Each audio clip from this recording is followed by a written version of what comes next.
Kalau perempuan merasa takut untuk terjun ke politik, berarti ada yang salah dengan politik Indonesia.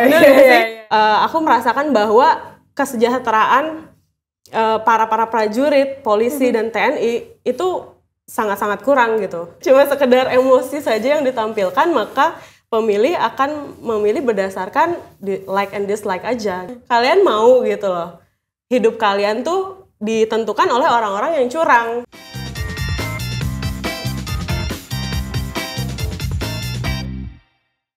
Selamat datang, balik lagi di Bincang bareng Yasmin, di Bias bareng aku Putri Jasmine. Seperti biasa aku gak akan sendiri, kali ini aku ditemenin sama politisi muda dari Partai P3. Perempuan, cantik, masih muda, jadi langsung aja kita sambut Kak Nadia Hasna. Hai Kak. Karena juga sekarang menjadi jubir TPN juga ya Kak? Iya, Ganjar betul. Mahfud. Apa kabar Kak? Baik. Kamu apa kabar? Baik Kak, thank you banget udah main-main kesini. Seperti biasa nih, kalau kita mau ngomong hal yang lebih lanjut, kayaknya kita harus bahas dulu deh Kak. Performa debat capres pilihan kita. Kakak kan dari latar belakang kan dari hubungan internasional kan. Jadi menurut kakak gimana tuh performa ketiga-tiganya biar lebih fair nih? Oke. Sebelumnya terima kasih Main TV sudah mengundang. Makasih Jasmine. Terima kasih dong. Kita bahas secara general dulu kali ya. Boleh. Untuk debat kemarin dan aku juga berkesempatan untuk Nonton langsung ya? Oh iya. Itu sangat panas ya menurutku, dan itu menurutku ya harusnya tidak seperti itulah. Dan di situ attack gitu ya? Betul, dan di situ saya melihat bahwa pemimpin itu yang ada di tengah. Wah, Pak Ganjar Putih. Gitu, karena dari debat awal pun itu sudah dimulai dengan mungkin kita nggak bilang personal, tapi sudah menyerang. Padahal opening statementnya ya? Iya, itu kan waktu untuk kita melihat bagaimana grand design para capres. Dan saat itu hanya Pak Ganjar yang berhasil menjelaskan apa tujuan untuk Indonesia ke depan, begitu sih. Studio opening statement ya. Iya. Terus dari latar belakang hubungan internasional Kak. Iya. Kan cuma Pak Ganjar doang tuh yang ngomong soal redefinisi politik bebas aktif kita. Nah, tanggapan kakak gimana tuh terkait itu? Menurutku pas banget sama dan sangat relevan ya sama keadaan sekarang, karena Indonesia itu bukan hanya bebas tapi nggak ikut serta, tapi bebas menentukan kebijakan internasional kan. Bagaimana kita bersikap di dunia internasional, dan juga aktif juga dalam menyelesaikan konflik-konflik dunia gitu loh. Jadi Pak Ganjar itu sudah berani berstatement bahwa jika saya menjadi presiden, saya akan redefinisi itu dan akan membuat Indonesia berperan lebih lagi. Bukannya kemarin sudah berperan aktif, tapi ini akan lebih lagi, bayangkan gitu kan. Maka Bapak Ibu, dalam konteks politik luar negeri kita, maka otonomi strategis menjadi begitu penting untuk meredefinisi dari politik kita yang bebas aktif. Dan dengan visi misi beliau juga ada kekuatan maritim yang menurutku bagi anak HI itu memang yang diperlukan Indonesia, karena kita kan negara kepulauan ya. Betul.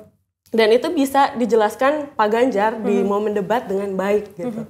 Konsisten bahwa Indonesia akan menjadi subjek nantinya, bukan hanya jadi objek dan pendukung belaka aja gitu ya. Betul, menjadi pemain juga gitu loh, berperan aktif. Harus jadi key player emang ya.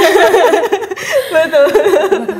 Kak, ngomongin soal perempuan ya. Tadi kita udah bahas-bahas soal soal geopolitik kemarin debatnya ya. Ngomongin soal perempuan dan politik, kenapa sih Kak terjun ke politik akhirnya ke P3? Sekarang nyalek nggak berarti? Aku nggak. Nggak nyalek? Nggak nyalek. Okay. Kenapa tuh Kak?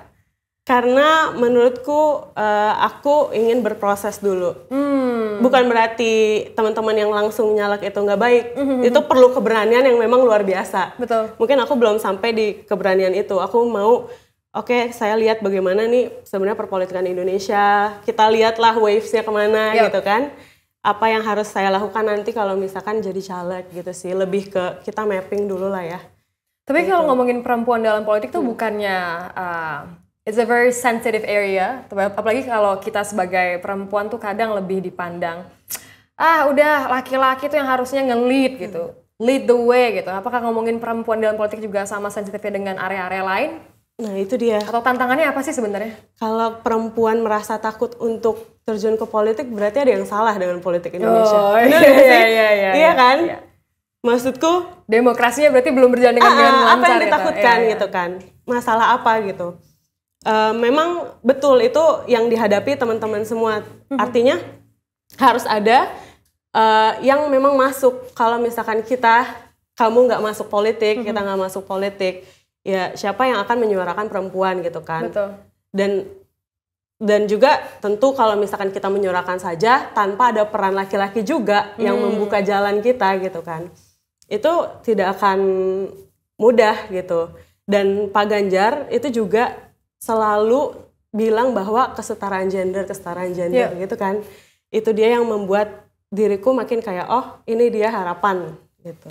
Ini nggak yang lebay ya, tapi memang nyatanya Pak Ganjar yang selalu bilang, dan bahkan beliau secara terbuka mengajak istrinya untuk kayak berperan aktif sama begitu Alam kan. juga, sama anaknya sama juga Alamnya ya, keluarga tuh. Anak muda perempuan Iya. sudah terwakili Betul. dengan Mas Alam dan Perannya Bu Atiko. ya. Iya. Program-program apa ya yang sekiranya teman-teman atau masyarakat di luar belum tahu bahwa Pak Ganjar tuh pro banget sama pendidikan dan juga perempuan gitu kan? Iya, yang pendidikan tentunya ada satu sarjana minimal untuk satu keluarga itu yang selalu disebutkan dari awal begitu, karena memang itu program yang Pak Ganjar selalu semangat lah, karena beliau tahu bagaimana susahnya menempuh pendidikan sarjana gitu kan, bagaimana mahalnya pendidikan sarjana di Indonesia. Dan juga ada untuk perempuan support perempuan yang diberikan ruang untuk ada penitipan anak, ya kan? Kartini Maju, Kartini Maju, ya. Terus ada juga di kantor itu cuti melahirkan, 6 bulan. juga ya 6 bulan untuk laki-laki juga gitu, untuk suami. Jadi Indonesia ini kan fatherless country ya. Fatherless country bener. Fatherless terbesar di Iya. dunia tuh fatherless country Indonesia. Dan itu secara mental sangat berpengaruh ke pertumbuhan anak. Betul, gitu. betul.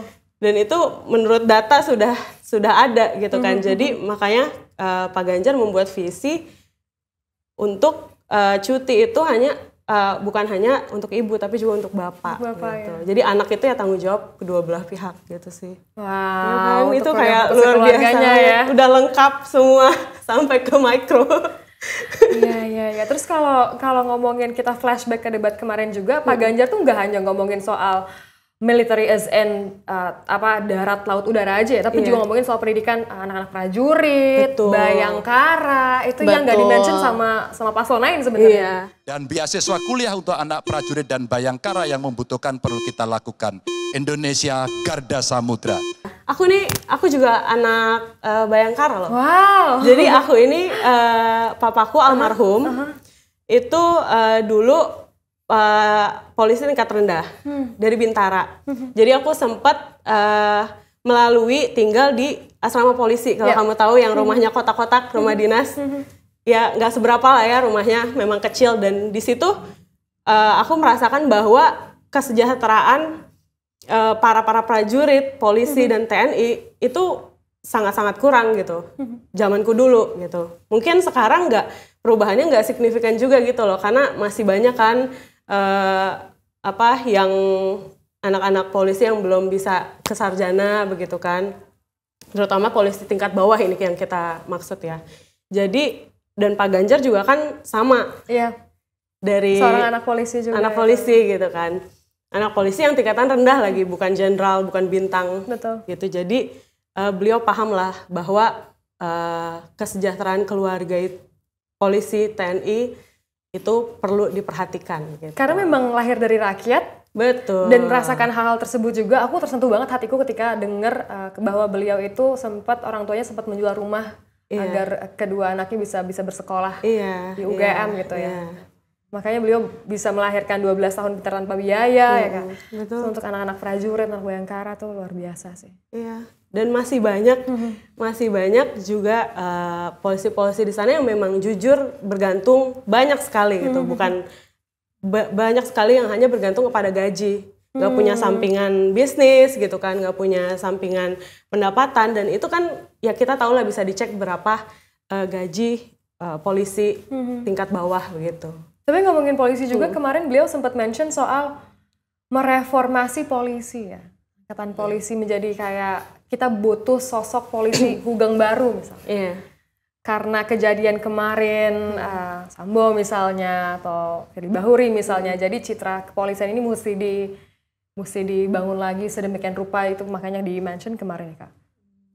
Mungkin kejadian itu kan satu atau beberapa dari sekian banyak yang contoh baik gitu. Jadi mungkin maksud Pak Ganjar ini kita harus lebih kasih lagi nih exposure ke orang-orang yang memang jujur, yang memang untuk masyarakat gitu loh, mengabdi.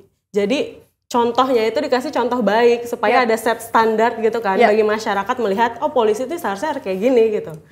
Iya kan? Karena kalau misalkan dikasih yang baik, kepercayaan masyarakat turun, perjuangan bapak-bapak dan ibu-ibu yang memang mengabdi secara benar ini kan jadi rusak juga gitu kan. Jadi ya kita juga mungkin maksudnya kita harus appreciate more sama orang yang benar-benar mengabdi gitu. Terus kalau ngomongin kedua calon ini Kak, ngomongin Pak Ganjar sama Prof. Mahfud. Kan Prof. Mahfud ini selalu bilang bahwa waktu di Menko Polhukam selama saya menjabat saya berhasil membersihkan 687 triliun gitu. Kasus korupsi gitu, itu cuma di Menko Polhukam doang gitu. Dan beliau juga bersikukuh bilang bahwa kalau di sektor perdagangan tidak dikorupsi, satu orang itu bisa mendapatkan 20 juta per bulan. Jadi sebegitu besarnya impact bahwa jika KKN ini, soalnya Kak, KKN ini dihapuskan, diperkuat sisi hukumnya, terus juga dilahirkan kebijakan dari Pak Ganjar karena beliau udah menjabat 2 periode jadi gubernur, 2 periode jadi anggota DPR RI, akan sebagus itu negara kita. Kak. Iya, itu dia kan, kepastian hukum itu memang penting kan, makanya kalau ada kepastian hukum mungkin kejadian-kejadian yang tadi kita sebutkan itu nggak akan terjadi gitu kan. Dan juga supremasi yang diinikan oleh Pak Mahfud itu tidak hanya tajam ke bawah gitu loh, tapi ke semua merata ya kan. Artinya korupsi itu bukan hanya di tingkat bawah gitu. Mungkin mereka hanya korban saja bagi yang elit gitu kan. Tapi juga ini kalau misalkan ada kepastian hukum, maka semua itu akan berjalan dengan baik program-programnya begitu kan. Dan juga bagaimana caranya supaya didukung itu ada digitalisasi juga gitu kan. Ada internet gratis. Ada internet gratis terus pemerintah cyber, ekonomi digital gitu. Jadi semua keuangan baik tingkat nasional maupun daerah itu bisa ke-track dengan baik gitu. Artinya tidak ada lagi kecurangan. Betul. Makanya kalau hukum itu kan juga memanusiakan power ya, memanusiakan pejabat gitu. Jadi supaya mereka bisa bermanfaat pada intinya gitu loh, pada janji yang saat pelantikan kan kita ada janji tuh di depan kita suci. Itu kan itu kan juga harus dibuktikan bukan cuma sama Tuhan gitu kan, tapi sama negara dan hukum gitu kan. Itu apalagi kemarin kalau teman-teman lihat debat capres kemarin kan cuma Pak Ganjar tuh yang bilang bahwa saya bawa data dan faktanya nih. Iya. Jadi kalau kamu mau ngomong mau debat langsung, kita debat di public spheres dan saya bawa datanya gitu. Cuma kan kayak saya nggak ada waktu Pak. Kita kurang waktu gitu. Silakan. Saya bawakan ini dari rumah. Mari kita bicara data yang benar. Manusia datanya ada. Pribadi yang melihat data itu tidak akan emosional. Iya, betul. Iya kan? Betul. Itu pasti rasional. Iya. Dan terlihat di debat kemarin siapa yang paling rasional. Ini kita harap teman-teman juga melihat hal yang sama ya, Kak? Secara rasional, secara logiknya gitu. Dan juga gitu itu kan kalau pemimpin kan harus bisa tahan terhadap tekanan.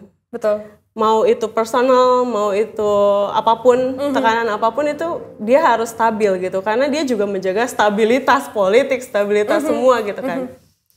Dan yang paling stabil, yang paling dewasa, chill, tenang. Kayak Jadi terlihat siapa yang membawa data. Tapi jadi yang melihat data. Jadi menurut aku cuma Pak Ganjar yang bisa berhasil menjelaskan secara secara semuanya tuh apa program visi misinya tanpa harus attacking secara personal atau nyinyir atau omon-omon gitu kan. Omon-omon, ya. Jadi benar-benar lebih lancar lagi gitu. Iya betul, karena sebetulnya bukan untuk capres debat itu, untuk masyarakat. Di momen yang singkat itu masyarakat harus punya hak untuk tahu apa sih sebenarnya yang ada di pikirannya capres dan tim gitu kan, yang tujuannya kemana di belakang tuh mau seperti apa gitu kan.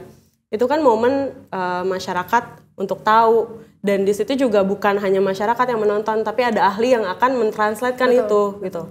Mungkin yang di grassroots itu nggak tahu artinya gitu kan, tapi kan nanti ada tugas ahli ilmu politik gitu kan, ilmu komunikasi yang akan mentranslatekan itu. Kalau misalkan programnya tidak terjelaskan dengan baik, ya ahli-ahli ini mau ngomong apa gitu. Cuma sekedar emosi saja yang ditampilkan, maka pemilih akan memilih berdasarkan like and dislike aja gitu. Dan itu kan yang selama ini menjadi concern bersama kan, bahwa pemilih Indonesia tuh based on like and dislike gitu. Betul. Dan kalau ngomongin pertahanan kan bukan militer aja ya, ada pertahanan pangan, ada kedaulatan pangan gitu, yang impactnya sebenarnya bisa dirasain sama petani langsung, sama nelayan langsung, pupuk bisa murah gitu. Bukan sesimpel cuma militer, alutsista doang gitu. Jadi benar-benar banyak banget gitu. Belum lagi kedaulatan ketahanan kesehatan nasional juga jadi kunci ya. Kayak kemarin kita ngeliat COVID gitu Kak. Impactnya benar-benar kerasa banget langsung ke ekonomi, langsung ke militeri gitu. Iya. Dan bagaimana kita menghadapi globalisasi yang akan terus kan. Kalau tidak diperkuat dengan cyber security yang bagus yang dimention sama Pak Ganjar kemarin, itu cuma Pak Ganjar loh satu-satunya yang bicara soal itu ya. Betul. Cyber tuh. Dan kita kan harus tahu peta konflik di di dunia juga gitu kan, secara bagaimana konflik negara ini ke negara ini mempengaruhi kita gitu kan. Dan itu kan harus dijelaskan di waktu yang singkat, harusnya nggak ada waktu untuk bermain emosi di situ gitu. Sayang banget kan.